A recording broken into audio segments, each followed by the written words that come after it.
This is genuinely such an honour. This is the Footy with Mons. No. Today we're talking with a beloved Australian comedian, and he is such a personality in the space. He's an Auntie Donna member. He's now a solo comedian, writer, podcaster. He's a baby-throated man, Max Gorn's biggest fan. He's a Ninja Creamer lover and our fearless leader. Welcome to the podcast, Broden Kelly. This is so full on. That you reading that, it really shocked me just then. Why? Because I always write them up for everyone else, and I was like, holy shit, thank you for putting in the effort. I really appreciate that. Well, do you know what? I actually just walked into the office and I said to Sam and Lucy, I'm interviewing Broden, just what's the first words that come to your mind? And they said things like father of four and shadow. So I'm sorry I didn't include shadow in there. Is that a Sam thing? Father of four? Yeah, that was Sam. Yeah, classic Sam. Earlier in the week. Thanks for having me. When we were discussing a time to do this, and I said, there's so many things I want to ask you. You said, oh, that makes me quite nervous. Are you nervous, and why? Yeah, because you're a very good journalist, and there's so many I get interviewed a lot for things, not usually football stuff, and definitely not usually my show. But I feel very comfortable being able to talk about anything, but also you're a very good journalist. And I hope often when I get interviewed about serious things, or not to say that this is going to be serious, I always walk away going, I could have more eloquently answered that, because I don't think I'm the most eloquent person out there. I just do my best in the circumstance. So I will say things wrong, but I'll just do my best. I feel like you keep looking at my notebook. I can't read that far as well, but I am looking at a long page of notes. But also, yes, just a different place to look apart from eye contact with. We're sitting on opposite sides of the table, and it's very strange for me as well. Yeah, I've never sat over here genuinely, and I think I prefer it over here. I don't know why. I feel like I'm closer to the door. You can leave quicker. I think it's just the change as well, but yes. You're someone that has cameras in your face constantly, but given all of that, are you apprehensive about being vulnerable and showing different sides of yourself? The first time I ever saw myself on camera, like properly, like as a performer, was at uni in third year. And it was in screen acting class. So we did theatre training for 3 whole years. And you never look at yourself, obviously, when you're performing because it's ephemeral, it's in the moment. And then we did screen acting, and I did a talk to camera and then watched it back. And as I was watching myself back, my eyes watered because I was so uncomfortable with how I looked and how my voice worked and my face moved. Everything about me made me sick. And I was like, this guy is not going to make it. And so... but over the years, that doesn't go away, but you just become more comfortable doing it. As far as vulnerable on camera, on talking, no. But it's something I've become much more comfortable doing by doing this show. It was one of the secret things that came out from doing the Footy podcast, was that I learned to be able to be a bit more of an interesting communicator. Have you enjoyed that? Yes, I have enjoyed it a lot. Well, it's been actually a roller coaster because there's been moments of making this show where it's been the best time of my life. But then also, this was the first thing in the last 20 years that I've done as a new project, as a new venture. And obviously I did it with Tom. But I ride the roller coasters of making this show way too much, where Monday morning I'm really making sure it all goes okay. I'm listening back to myself. I want to do right by Tom, and I want to do right by you. I want to do right by Paddy now, but I also want to do right by our audience. And Footy is such a minefield, as you know. It is so, you can have complete and utter best intentions, which is, I think everyone on this show has, but even at the best of times, you will either have a weak moment where you'll say something wrong about the wrong team and it's unfair, and you listen back and go, fuck, I shouldn't have said that. Or you'll just get caught up in a moment and say something stupid. And it's incredible. It's such a new thing for me. Because with Auntie Donna, my comedy group, everything I always do, even if it's on our podcast doing comedy jokes, it's performative. It's a mask. It's a character. So in the last 3 years of doing this now, it's been cool to learn. I feel like in the first year when we did it, I would so often ask Tom, when I talked about that, cut this, cut that. And poor old Tom would be in his studio editing till 1 in the morning, all these bullshit things I was cutting out. Cut that, Tom. No, don't actually.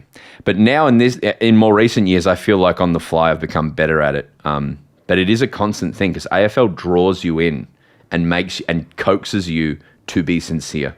Mm-hmm. It coaxes you to care about things that just don't matter. Mm-hmm. I think Adelaide, as we're talking about this week, are going through it at the moment with the robbed at the siren Isaac Heaney thing. Is you feel the draw to take that really seriously. It was Isaac Rankin. What did I say? Isaac Heaney. Oh, yes. Rankin. See, I'll get in trouble for that. You feel the draw to take it really seriously. But I have to keep reminding myself that it's just a fun, lighthearted thing. It's very cool being able to watch the behind the scenes of the podcast because I get to watch you get annoyed at someone for complaining that we don't cover St Kilda enough because the assumption is, well, you don't care about St Kilda when you actually put so much thought into this podcast. I really do, and I want to genuinely do right by most people. But I get it from the other side as well. The reason I wanted to start a footy podcast is because I thought there just wasn't enough media. No, that's a joke. I thought there's a certain type of thing that I'd like to talk about that I think there's a market for. And it's such a different audience to Auntie Donna's audience, where Auntie Donna's audience come and go.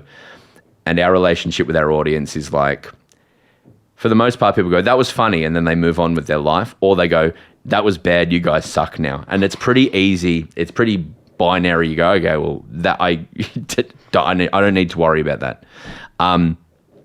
Or I do need to worry about that. And then with footy, it's so much more topical and grey, and don't you think? It's so like, yeah. Like even this week, someone was like, they didn't watch the footy this week. When it was like, I spent every day. Yeah, I saw that. When the comedy festival was on, like watching as much as I possibly could and watching and replaying, but then go, nah, he didn't. Yeah. And you're like, well, fucking hell. Like, but I think this is a tangent and I'm sorry, but like, don't you think, I was talking to Helen Garner the other week and the way that she talks about football, I thought maybe I feel like football has evolved and grown for traditionally with a heavily masculine audience, and that's manifested in certain ways. The main manifestation of that, I think, is talkback radio. When sports are led by a male, heavy male audience, things evolve in different ways. Whereas like areas that are led by other people evolve in a different way, but there is definitely an aggression or a very tribal element to football fandom that is part of why I love it. Yes, I think that people's relationships with footy are obviously very different, but for a lot of people, they can be a very good outlet for a lot of emotions where it's like, well, where else can you put anger in a healthy way? And I would say that that's probably not yelling at umpires, but it can be, okay, well, like, yeah, I'm putting anger into this football team rather than in other areas of my life. What's your relationship with footy, and has it changed since doing this podcast? Yes. Yes. I love footy so much. It's my favourite thing. And I can't remember, I was thinking this morning, I can't remember when I started liking football. It was just always there. And I was sometimes in the comedy world, in the other circles I move in, having done this, people have caught and say, they just out of the side of their eye have noticed Broden is doing this football thing. And not all people, but some, a small portion of comedy people come up to me and say, in a very condescending way, why are you spending your time doing that? Why have you gone down to that? And what I love about footy is that it is for everyone. There is no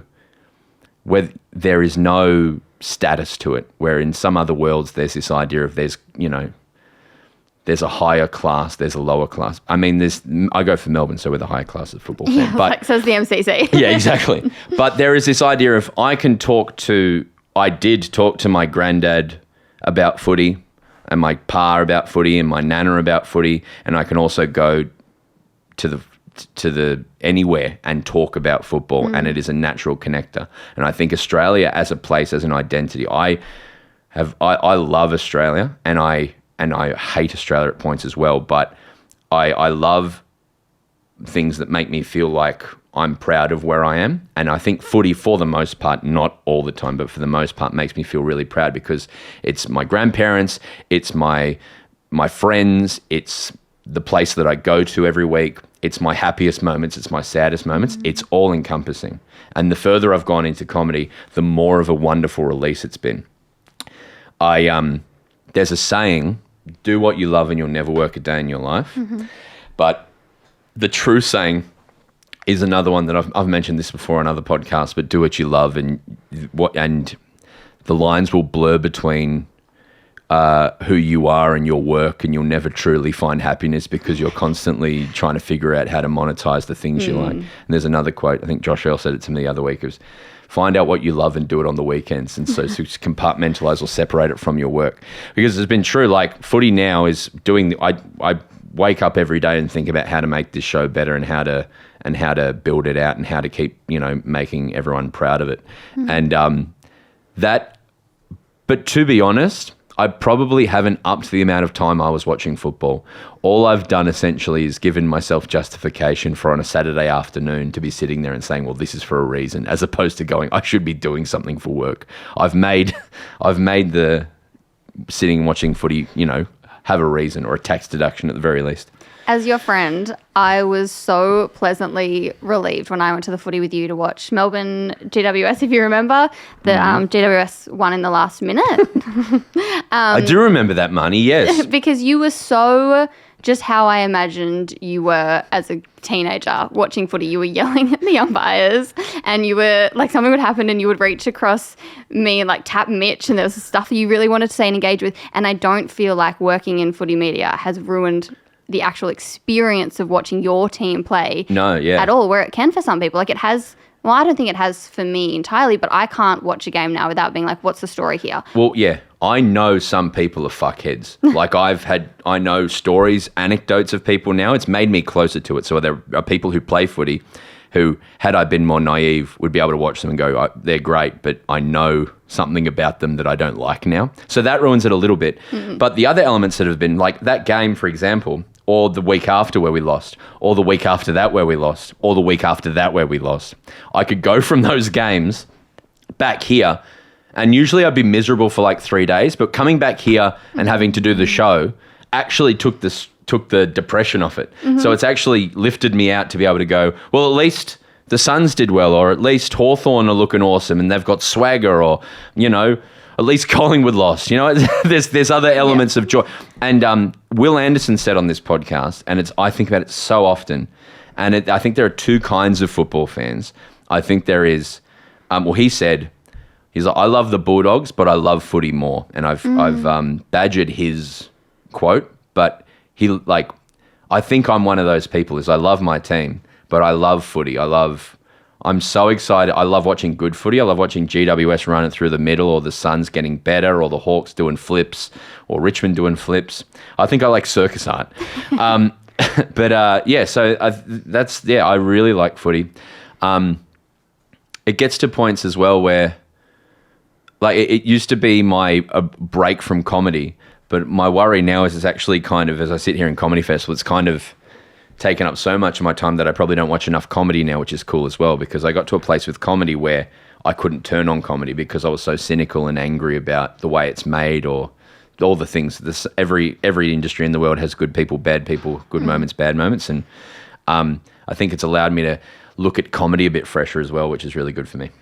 This week, on your episode with Tom, you mentioned that someone heckled you saying, that's funny. That's actually my most pet peeve about comedians, and you've done this to me before because you're constantly thinking about how to craft jokes and what's funny. Yes, I've sometimes made jokes, and instead of laughing, you'll say, that's funny. Yeah, it annoys Annie too, because she'll go like, you'd never laugh at me. And I'm like, you're enjoying yourself. And if I make Annie laugh, she's so happy. If Annie makes me laugh, she's so happy. Yes, no, I don't laugh anymore. But I do think about comedy a lot, and I can't think of the last thing that really, really, really made me laugh. But Carlton losing to Richmond. Yes, that was tragic. That was truly tragic because that was Joe's Bucks. It was beyond funny. It was really like this is pure trauma for a person. And I do think we're both in a very privileged position where if our teams do badly, we can take that out of our bodies immediately and make it into content. That's exactly right. And it's been kind of nice to, I mean, it's a very done thing from Mick to, so many other football fans to be able to go, oh, I'm, my team. But man, audiences love it. Yeah. That's a thing about footy that I struggle with as well is a lot of people just watch it, take it through the lens of suck shit. I want to see Broden upset or I want to see Marnie upset. And it doesn't have to be that. But for a lot of people it is. It's the Monday morning at work. It's like, I just want my team to win so I don't get bullied at work or at school on Monday. It's a large part of it. I just want people to know you're never going to see me upset. Actually, maybe if Essendon women lose a grand final. Yeah. Would you not be sad if the Bombers got to a final or won and lost in a grand final, the men? I think that I can put my story brain on so quickly. I think so. Well, it depends. I mean, we'll have to get there one day so I can actually experience it. No, but I genuinely, because even I've been at Anzac Day games where Essendon have been up at 3/4 time by 26 points and then lost to Collingwood. And my best mate goes for Collingwood and immediately was just like enjoying her joy. That's good. Yeah. That's really healthy. Yeah. Well, she's far more healthier than me. She's such an annoying fan because she goes for Collingwood. We're now in 2025 and I'll be like, how do you think they'll go this year? She goes, oh, well, it's still someone else's turn. We've got a premiership soon. I was like, so that's a ridiculous. nice one, yeah. I lean on the Melbourne won a flag thing too much in 2025. I've got, I reckon, 15 more years of it. You've also talked a lot with guests that we've had on this podcast, recently Andy Marr, about being the foil. Yes. And I feel like... And that's with Auntie Donna that you've spent your entire career with. Yes. And as you just mentioned, are constantly thinking about it. But I feel like you've had to change roles being on this podcast. I have. And now Tom and I get to play that role. How have you found that switch? That's a great question, genuinely. Well, the reason I'm the foil, I believe, in Donna is I'm the least funny, but I can kind of understand comedy the most. So with Zach is one of the funniest individuals you'll ever meet, and Mark is equally as funny, but in different ways. And you just looked at Tom and I and went, I'm going to have to be the funny. Yeah, and I was like, it's time for me to get the laughs. But even I know, so in that circumstance, I know where my position is, and it's kind of to corner or to corral or to react and to heighten certain performances from people and bring them up or bring them down. And I know when my moments are. But with this show, I guess it's comedy adjacent is how I like to look at it. In that, for me, what's nice is the idea of there's no pressure on it to be funny. If it's not funny, that's fine. I wanted it to feel like a place where you're just coming to hang out with your mates and have a nice hangout with your mates. And sometimes the funniest moments are your friend doing something, Good example. Yeah, just being, like, for example, Tom getting upset with me about, Tom saying that he would go as Elvis to a Halloween party as Elvis Butt when he was close to death. Yeah. Will forever be one of the funniest things I think that's ever been said. So that's what has become the comedy of this show, at least for the Monday shows, is Tom is so funny and Tom is so likable and so non-performative. He has no graces about him. He's entirely just who he is. And as long as I've known him, the shit that will come out of his mouth and I'll go, how can you say that? And the people around him, more than anyone else I know, are just warm to him. Whether he says something rude or full on, or he's just liked by everyone naturally, and he's unaware of it. And I think he does 3 shows now, and it's just his energy in it. But what I try to do, at least, is similar to Donna, is just highlight the points that he is unaware are funny, and bring them up. So, Have you enjoyed watching him grow? It's so funny. But he's the problem with Tom, who is editing this, is he's refusing to. He doesn't drink his own Kool-Aid. And I think he needs to drink his own Kool-Aid more and go I am actually funny. For example, when we went on tour last year, he's always like, I'll just play straight bat and it'll be fine. But then on the last tour, he'd spent 2 months on the road with one of the biggest podcasts in the world, The Dollop, doing their live podcast tour. And when we came back and did our first show, he was elite funny on stage and comfortable and great. And doesn't mean he has to go and be a comedian, but he is just... The main feedback I genuinely get about the show is fuck, I love Tom and fuck, I love Marnie. They're the two main things. And that for me... Thank you for that add-on. You didn't have to But do it's that. true. Like, we don't have to go far but to see that. But that's the greatest thing for me, is the idea that I've built this community where it's just friends hanging out and these people are being championed is my absolute favourite thing. I don't know if this is going to be like weird for you to hear, but yeah, when I'm having bad days, I feel like it is such a privilege to be like, well, you guys do 3 podcasts a week that I'm not on. I can just put you in my ears. It's like, it's genuinely such a delight. So I get to experience our podcast just as a fan. I think about you listening to it too, and I do have in the back of my head what you've done for me. Is be a moral compass for me in certain positions, because I come from a world of comedy where I'm always I don't know where the boundary is, and where I'm trying to dance on is the boundary. And we've had conversations many times about what you're comfortable with me saying, or what the show's comfortable about saying, or what and so I often think about how I'll conduct myself relative to what Marnie would think of me. So I think you should know that, but most Mondays you should know I'm going, fuck, what would Marnie say if I went to that area? So know that. I feel like I can be a fun sponge sometimes, but... I mean, I want this place to be, I think with 2 boys at the helm of it, it could very quickly become this kind of clubhouse of the same old shit. It could just very slowly eke towards SEN.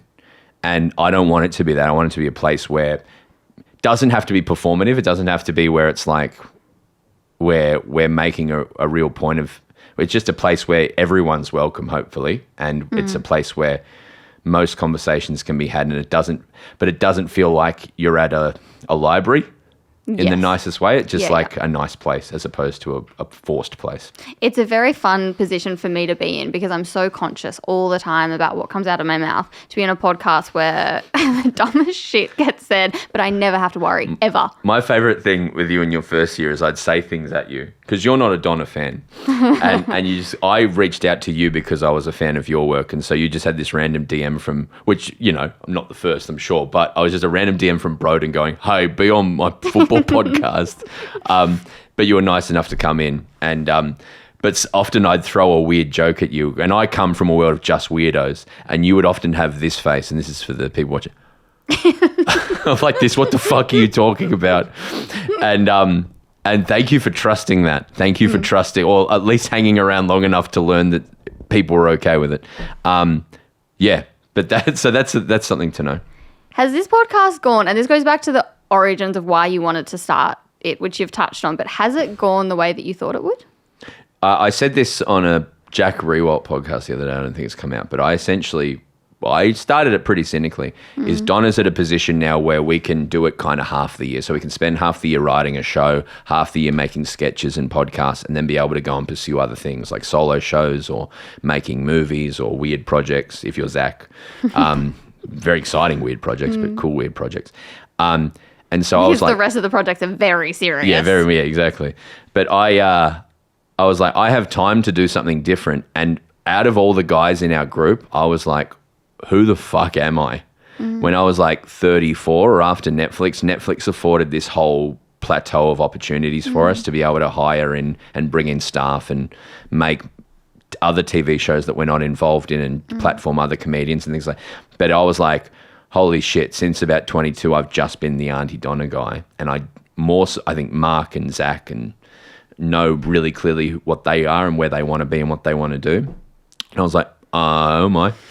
And I was like, if Donna stops tomorrow, who am I and what do I do? And more importantly, where do I make money? So I was like cynically like, well, I like footy. I'll start a footy thing. And I went to a big network and I said, I want to pitch this to you. And I was, at the back of my head is like, this is a mainstream money-making thing I want to do. Money-making. This will be I don't think it'll make money immediately, but I want it to be a mainstream thing where I'm leveraging my audience into this. And so I took it to a big network and they said, oh, we don't have enough time for it at the moment, or we're spread too thin. And so I walked into Tom's studio and I said, oh, yeah, they don't want to do it, but I think I still want to do it. And he's like, I'll do it with you, cunt. And so we started doing it here with still the goal of it being money making. Early in the early days, I remember Georgia, who's the GM of Haven't You Done Well and Auntie Donna, we sat down in front of like Ford and we pitched an ad campaign on the first season of this when our numbers are like a quarter of what they are now for $60,000 and 2 cars. And they were like, oh yeah, we'll get back to you. I haven't not heard from them yet, but fingers crossed. Exactly. Oh, I'm not allowed to say that. It'll be 3 cars now. You can have my car. Okay, thank you. And so I've started it very cynically. But what I almost felt from about week 2, week 3, because the audience initially was Donna fans and then being supportive, and then very slowly it started to become a bit more sincere and a bit more fuck you what you said about Collingwood, or I really, I liked what you said here, or reacting. And I started to feel that there was an audience really engaged with it, and they were different to the Donna audience. There's a lot of crossover, don't get me wrong, but there was a different audience there. And the more that we said things that were on our mind that were like, that's not right that everyone's that, or this or that, or we don't think that this is right, the more the audience came in. And then I realized about 6 months in, maybe after the first, I was like, oh, fuck, I'm emotionally engaged now. So, like, the show still doesn't make huge money, but it sustains itself. But I will probably just do it forever because I love doing it, and I love our audience, and I love working with all you guys. And also, I just love the footy. I love footy so much. And I just really enjoy it. This really fun thing happens to me where when I meet people, people come up to me, and often they'll be like, I'm such a big fan. I'm like, oh yeah, are you like an Auntie Donna fan? They're like, well, yeah, but I'm a footy fan. Yeah. It's like, that's really cool. Auntie Donna's known around the world. So we've been at Disneyland and got stopped, or we've been in, London or wherever, and you get stopped for Auntie Donna. And that's very cool. But in Melbourne, where Auntie Donna's biggest audience is, where we sell more tickets than anywhere else in the world, as of like the last 2-3 years, I'm stopped more for footy than I am Donna. And that's crazy to me. But it also speaks to footy in that this fucking city runs on footy. And it's the same in Adelaide and same in Perth to an extent. But I'll go to Sydney and it'll be this, I'll go back to Donna. But like in Melbourne, everything runs through the footy. You can't not do footy. It's insane. Like every ad is about footy. Everything here is footy.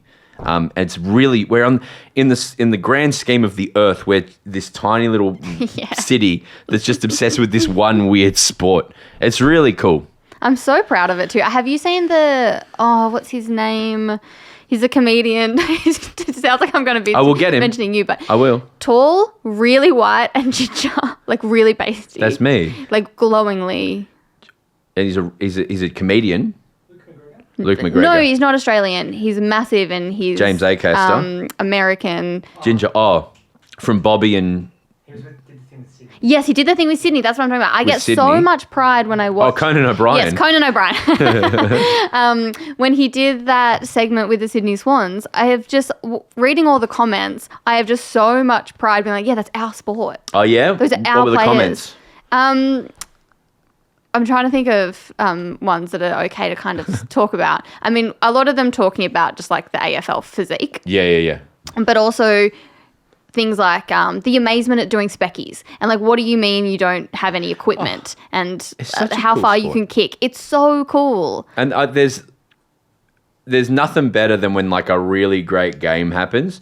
And you feel what I love about watching a great game happen. I say it on this podcast all the time, but that Geelong-Brisbane prelim last year and Anzac Day is always it, and there's moments through the year where it happens where if you're walking through the city and you duck into a pub for the last 10 minutes of a game and it's on, everyone is giving all of their energy to it, and there's nothing like that. It's just so special. This idea that everyone's around it, and you ring your mum and go, "Did you watch that game?" She goes, "Yeah, I watched." Like that's sick. That's community. That's religion. That's church. It is. Yeah. It really, really is. I remember Rana Hussein once explained being able to talk AFL in the city is a social passport. It's like it is, because you can move into any room. Yeah. And you can move around the city in whatever way you want when you can speak footy. Yeah, and that's that's what I like. Why when people say, "Why'd you do that for? Why have you started this?" Because I fucking love that ability. It connects people more. Truth and sincerity, it really cuts through really quickly. and it's a special thing.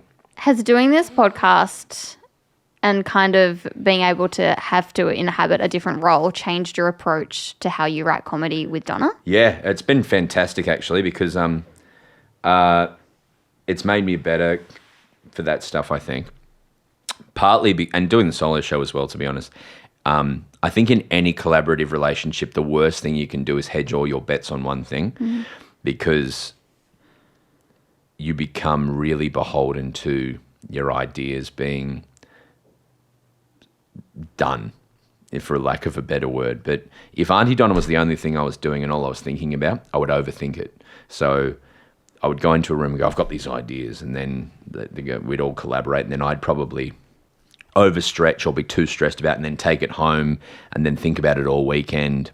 But what I have at the moment is I just can't. Like, I come here and work on the footy. I'm excited about that. And so when I go into when I'm working with the boys, it's just focus time and energy on something, and it's not my whole world, which is actually better for creativity. I spent the first 12 years of my adult life from 18 to 30 thinking that I had to white knuckle everything and work and like the only way that things happen is if you truly give everything to something until you're exhausted and you've got nothing left. And I think that's true to an extent. I think getting to a level where you're really good at something just takes years and years and years of no money and, complete no free time and really giving yourself to it. But at a point, it's better for you to be able to spread your wings and be able to share. So when we come back into a room together and, one of the guys is working on a movie or one of the other guys is writing this thing or doing that thing, and we come in and work on something together, we're all kind of free. It's just like, for lack of a better thing, it's like a really healthy polyamorous relationship in that, like, it's like we're here because we choose to be here and we want to make something together, but it's not our entire identity. In this moment it is, but it's not all of us. So the footy's been great for that, in that it's something I'm proud of that I've made that doesn't, it's been really healthy for Donna. And the guys are all incredibly supportive of it. There's sketches coming out soon that feature the podcast and you and Tom. Like, it's become part of the Donna universe. This is a big ploy for me to just worm my way into sketch comedy. You're a good comedic actor, by the way. People will see that, but you're a natural, actually. Thank you. I'm very expressive.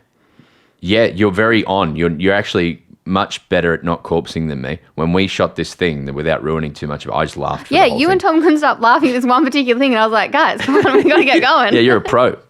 Yeah. That's why I get really annoyed when there's criticism on football players for having hobbies, because I'm like, no, if your entire life is just footy, you will go mad. Yeah, it'll be awful. It'll be really. There's so much footy media this year. There's too much. Like, I can't see at the current rate that it's going, this level of media sustaining without something blowing up. Yeah. Or because it's just too much. There's way too much of it. And I think our audience, I've seen, maybe some do watch all of it, but I think our audience is a different audience to that audience for a large part. I think a lot of our audience are people who come and go and don't consume it all, but there's way too much media. Yeah. It's way too much. It's going to explode. So you've decided to do Wacky Willy Wednesdays as an extra podcast episode this week. So you're now doing 4 podcast episodes with us, and then you're also doing Auntie Donna.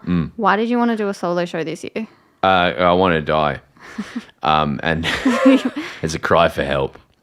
I am 36 and I've wanted to do comedy stand-up since I was maybe 21.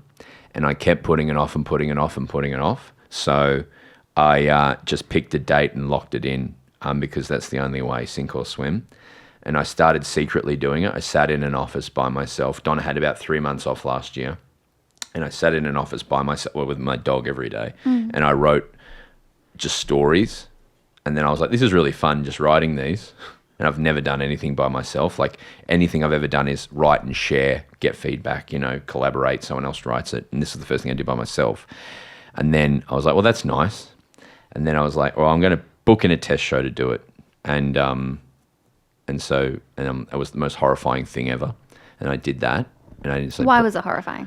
Well, it was horrifying because I was literally just getting up all by myself, which I've never, ever, ever done before. And I was also doing stuff that I had no idea what was funny. So that was kind of cool. So to a secret mailing list in Sydney at a pub in the CBD. it was weird. And they all came in, and I was sitting in the back of the room, like the most scared I've been in like 15 years. And I was like, this is a cool thing that I'm afraid again, because I'm never afraid of performing. And I walked up and I stood on stage. And as soon as I got on stage, I was like, oh, I know how to do this. And then I was fine. And then I did another secret test run at Melbourne Fringe, and I was like, okay, it's good enough to do. So I just wanted, it's exactly the same before as like what you were talking about, is I was like, who am I? I wanted to see who I am as a person by myself. And I wanted to see if I could do it. And also, I think it's better for Donna for me to be able to do other things, so I don't just like force Donna to be what I want it to be, which is why I think our next show, Drem, which we're taking on World Tour in August, is the best show we've made, is because it's not trying to be anything else. We're all at a place where we're really clear on what Donna's DNA is, and it's just that. And it's so weird and so fucked up, and it's really funny. See, I felt like our live shows that we did, because you did, I'm really bad with time, but I reckon like 5 to 10 minutes. By myself? By yourself, yeah. And I didn't feel any kind of nervousness from you. Yeah. Well, once you're in it, it's fine.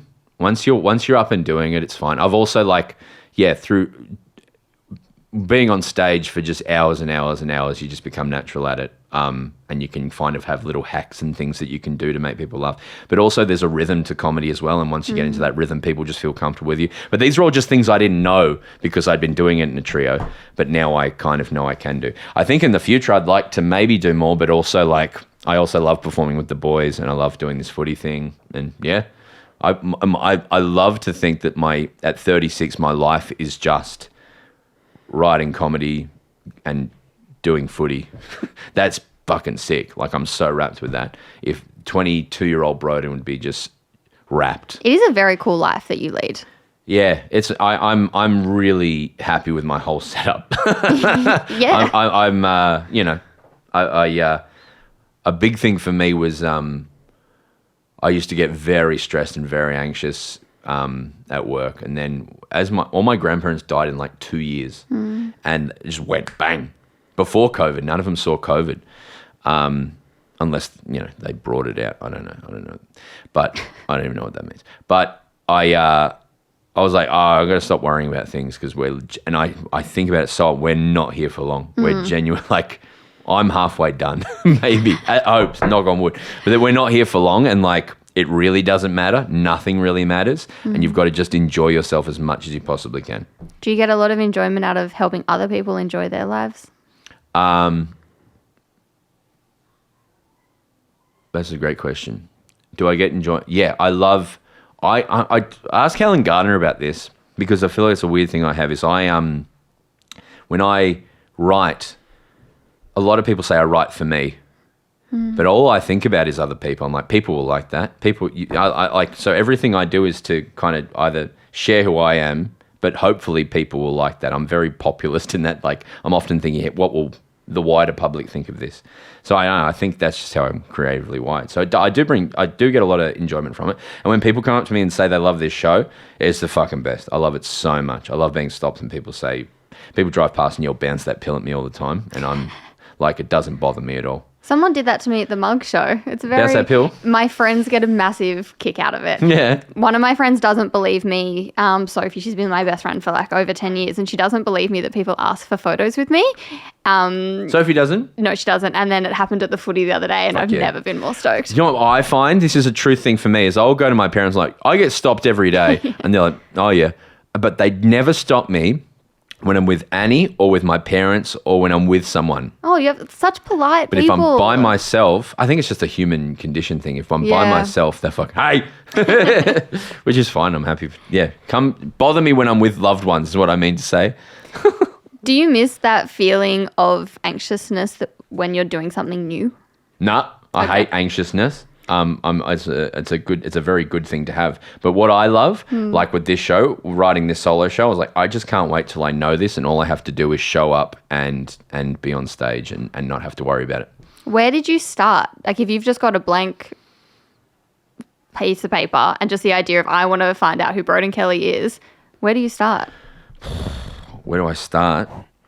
with your show, with your solo show? Oh, yeah. Like, where did you start? Well, that's what the show is kind of about. Is essentially, I realized as soon as I started writing, is the biggest thing about me is my family and who I am. My family is the majority of my DNA, for better or worse. So it just started with stories about my brother and in the way that Footy is my family, like my parents and them. I just wanted it to. Everything, a lot of Donna is me telling the stories of my family in strange, interesting ways, but I wanted to just go, this is who I am, and see if people found it interesting. And I was rapt to find that, for the most part, people do like it. How did your family find it? They saw it last night for the first time, and they went, yeah, it's good. Okay. So what the fuck? I was like, okay, a bit more detail, but I think potentially they're too close to it as well, but I think they enjoyed it. Have you ever written a sketch and either of your parents just been like, that's clearly about us? Yeah, there's a song called Chuffed about dads, and it's literally just a list of things my dad does. And when he saw it, he went, you taking the piss? Have you learned anything new about yourself through doing the podcast with us? Yeah, that I've huge things that I've had to talk to my therapist about, which is things like how do I stop myself? I get really excited and in the moment will say something that I regret. How do I stop doing that? How do I have more control in the present?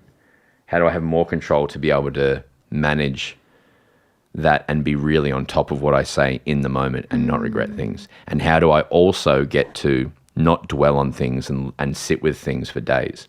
But then also, as you've talked about as well, is negativity. Like Donna is pretty straightforward. When someone's like, this is shit, you go, great, yes, I agree. But with this, it's like, if someone's targeting you or trying to make you upset,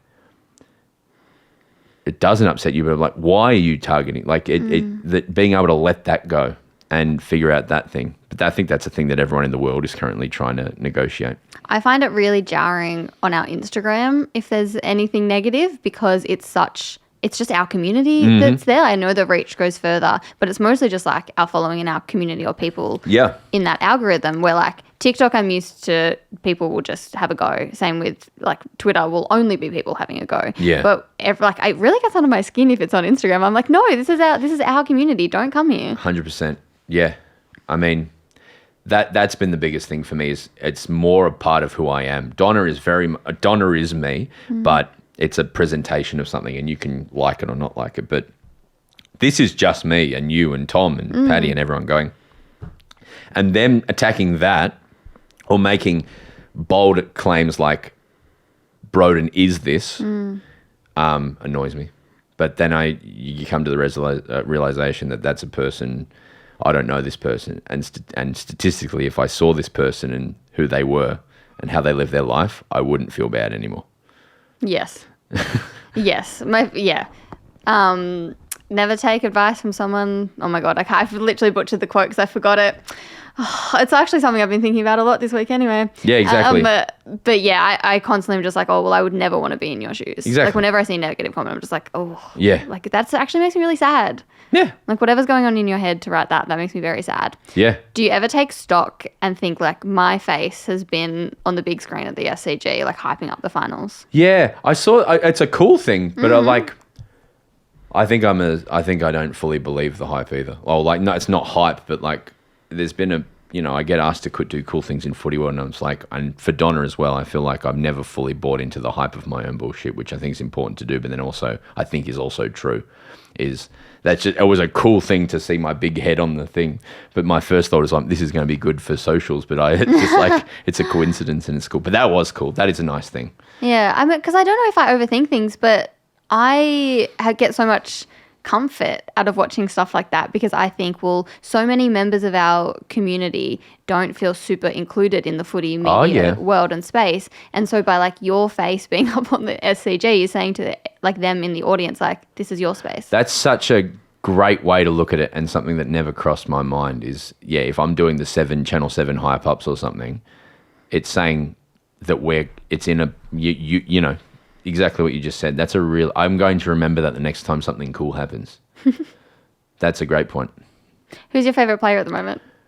Aiden Johnson for Melbourne, who looks like me, and he's the best player ever. All our Melbourne young players are exciting me.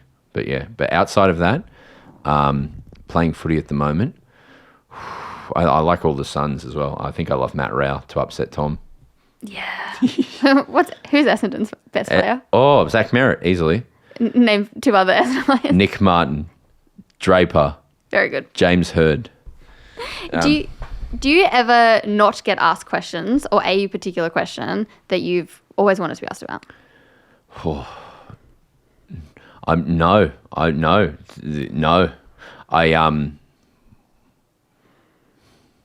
don't think so. Not off the top of my head. I'm sorry, Marnie. No, that's okay. Is there anything? No. I think no. I think I think if you're anything, you've asked some great questions that opened some interesting thoughts to me.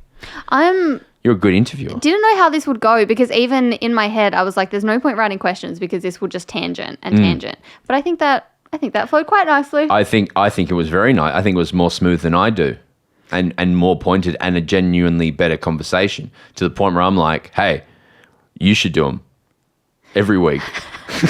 You've got a very different energy. There's a very different energy in this room right now, and I'm really enjoying it. I can lock in. For interviewee. I've done it. I did it. I've done it.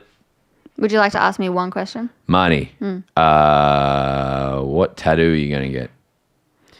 I don't know how to make a demon look cute. Also, because this is being recorded before Essendon play Melbourne, and we have a tattoo bet on that game. I'm fully getting one. Yes. Well, that's the idea. And I'm just so worried because everyone keeps telling me that Essendon are going to win. And it's not even just that like Essendon need to win for the sake of their season, but also because we have Melbourne's first pick next year. It'll help can't tank though. Don't tank. No, but it'll improve us, our pick to also win, right? Yeah, we want Melbourne to us. lose. So because there's so much riding on it, there's no way Essendon are winning that game. I love that. Marnie, thank you for this chat. Thank you, Broden. I appreciate it. Bounce up, Bill. Bounce up. Yeah, you do that. This is a Grouse House podcast.